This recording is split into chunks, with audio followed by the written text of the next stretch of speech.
Hi everyone, are your daily habits secretly making your joint pain worse? If you're over 65 and struggling with aching knees, stiff hips, or sore feet, this video is for you. Discover the 3 most common joint pain triggers most seniors don't even realize they're doing, and learn simple, practical ways to feel stronger, move better, and live more comfortably every day. It's never too late to take control of your health, starting with your joints.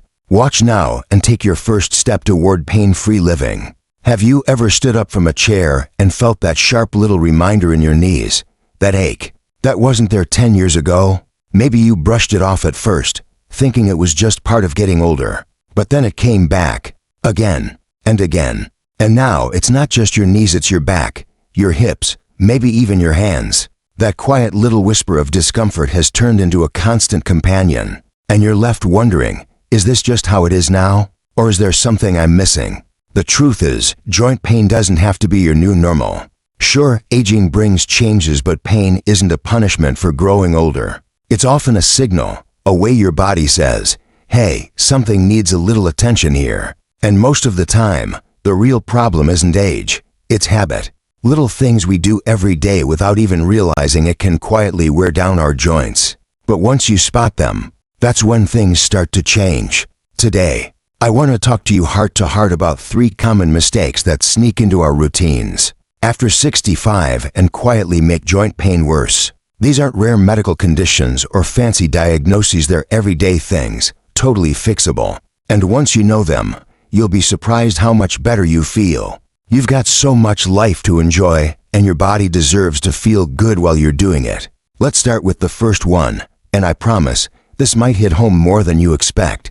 It's something almost all of us do, especially when we start feeling stiff. We move less. That's right, avoiding movement. Maybe it's because your knees ache going up the stairs, or your back flares up after standing too long in the kitchen. So, little by little, you start sitting more. You take the elevator instead of the stairs, skip your morning walk, or start asking someone else to carry things. It makes sense, right? If it hurts, avoid it. But here's the thing, our joints are made to move. Think of them like hinges on a door. If that door stays shut for too long, the hinges get rusty. Same with your knees, your hips, your shoulders. Without movement, they actually get stiffer and weaker. When we stop using our joints, the muscles around them shrink, and that puts even more strain on the bones and cartilage. So what felt like resting is actually making the pain worse over time. The solution isn't to push through pain blindly, but to move gently and regularly. You don't need to run marathons or do jumping jacks. A slow walk around the block, light stretches while watching your favorite show, even simple leg lifts while sitting in a chair can wake up your joints and remind your body that it's still capable. Start small, listen to your body, but don't stop moving. Movement is medicine. Now let's talk about the second mistake. This one's sneaky because it starts in the grocery store, creeps onto your plate, and then right into your joints. Inflammatory foods. You might not think that what you're eating has anything to do with the stiffness in your hands or the aching in your knees, but it does. Big time. After 65, our bodies don't process certain foods as efficiently. Things like sugary snacks, processed meats, white bread, or deep-fried favorites. They're like little fuel logs on the fire of inflammation. And that fire doesn't just burn in your stomach, it travels through your whole system, finding the weakest points, often your joints. That morning donut, that third cup of sweetened coffee, they might taste good in the moment, but they can quietly keep you in a cycle of swelling and stiffness. But the good news, you don't have to cut out everything you love. It's about swapping, not suffering. Think about adding more foods that cool inflammation down instead of revving it up. Things like fresh berries, leafy greens, olive oil, fatty fish like salmon, or even a warm cup of turmeric tea. These foods work with your body, not against it. Over time, you'll feel the difference not just in your joints, but in your energy, your digestion, even your sleep. Now, I know what you might be thinking. It's too late to change now. But I promise you, it's never too late to feel better. Even small shifts, cutting back on sugar in your coffee, choosing grilled instead of fried, adding a handful of spinach to your omelet can start to reduce inflammation. It's not about perfection. It's about feeling a little bit better each day and letting those little wins add up. Let's take a breath here. We've talked about movement, and we've talked about food. Two things that are part of every single day. And that's the beautiful part, they're already in your routine. Which means you've already got what it takes to make this work.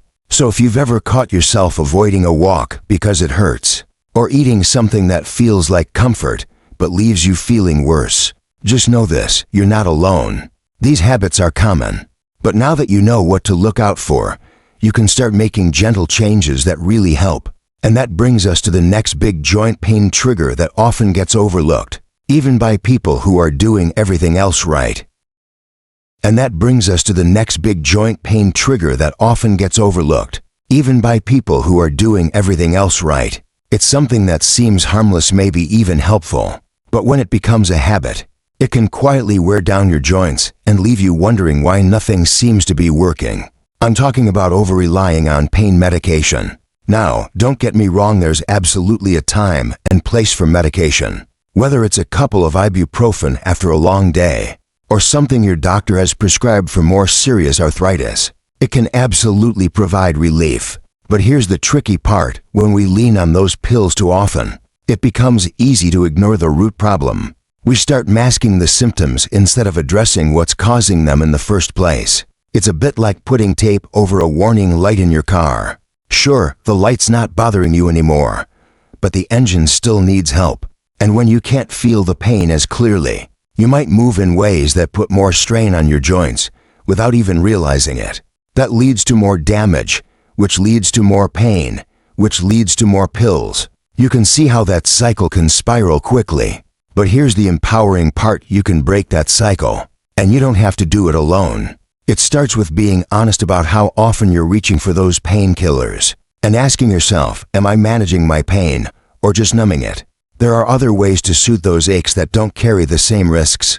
Think about warm compresses in the morning to loosen stiff joints, or short stretching routine before bed. Gentle yoga, hydrotherapy, or even massage can bring natural relief. And don't underestimate the power of simple rest, elevating your legs, taking pressure off your back, allowing your body time to recover. One woman I spoke to recently, her name was Jean, 72 years old, said something that really stuck with me.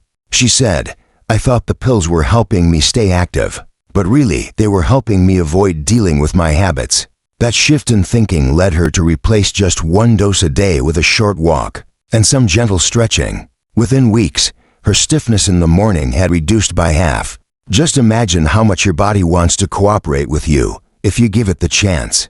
Now, I want to share something that might surprise you, but it's one of the most important things you can do for joint pain, and it's completely free. It doesn't require fancy equipment or expensive supplements or a doctor's appointment. What is it? Listening. Really tuning into your body. It sounds simple, but it's powerful, because your joints, they talk to you. That ache in your knee after sitting too long, that's your body saying, hey, I need a little movement. The twinge in your back after bending to pick something up, it's a reminder to adjust how you move.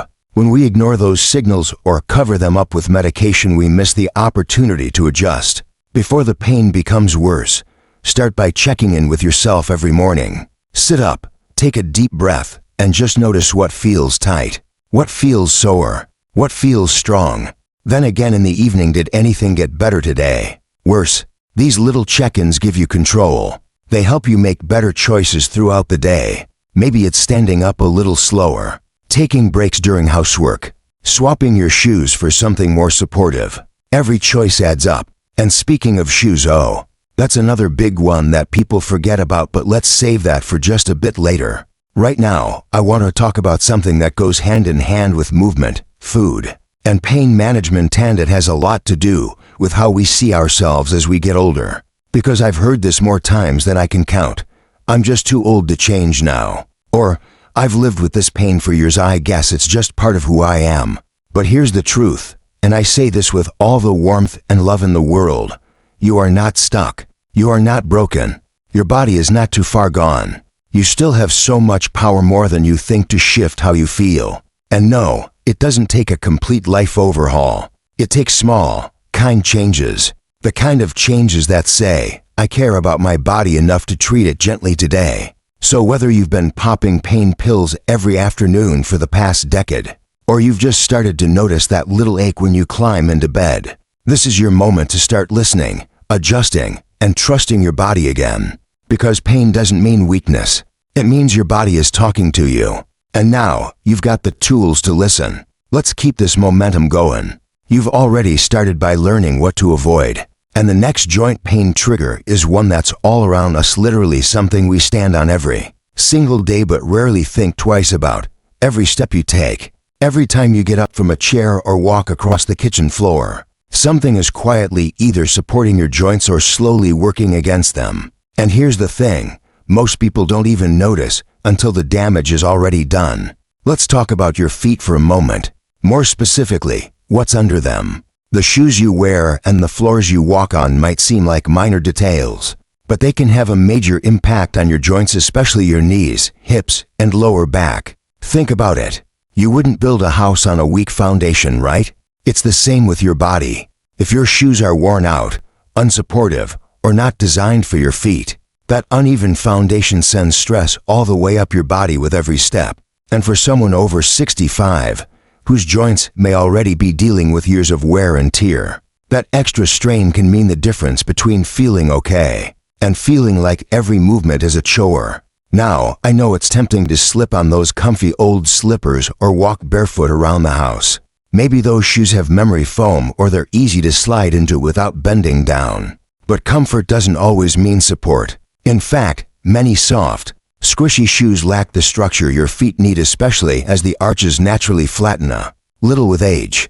I once had a gentleman, Roger, 68, tell me he felt like his knees were giving out for no reason. He'd tried creams, cut back on walking, even adjusted his diet. Nothing helped, until his daughter convinced him to get fitted for proper walking shoes with arch support and a firm heel. Within weeks, he could walk longer distances without pain.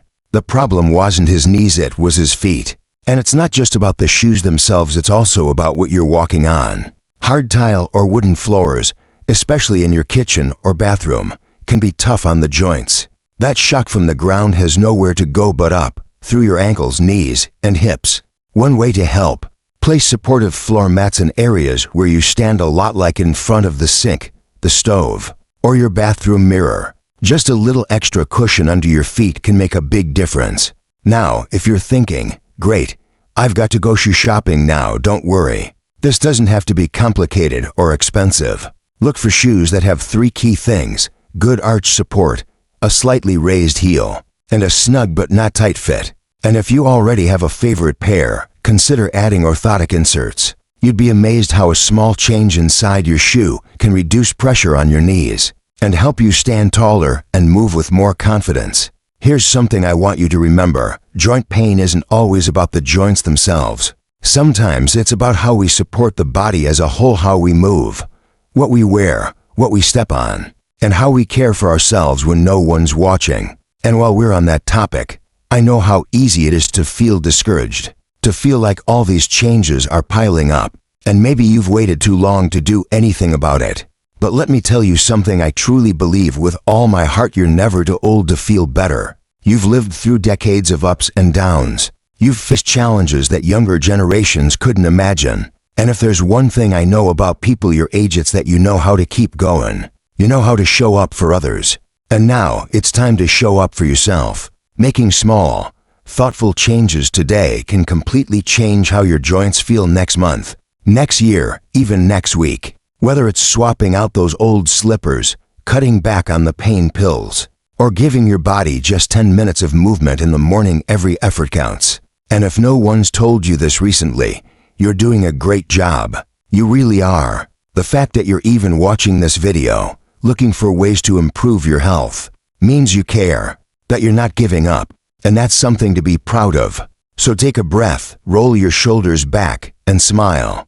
You've just taken another step toward feeling better in your body without the overwhelm, without the pressure, and without trying to be perfect.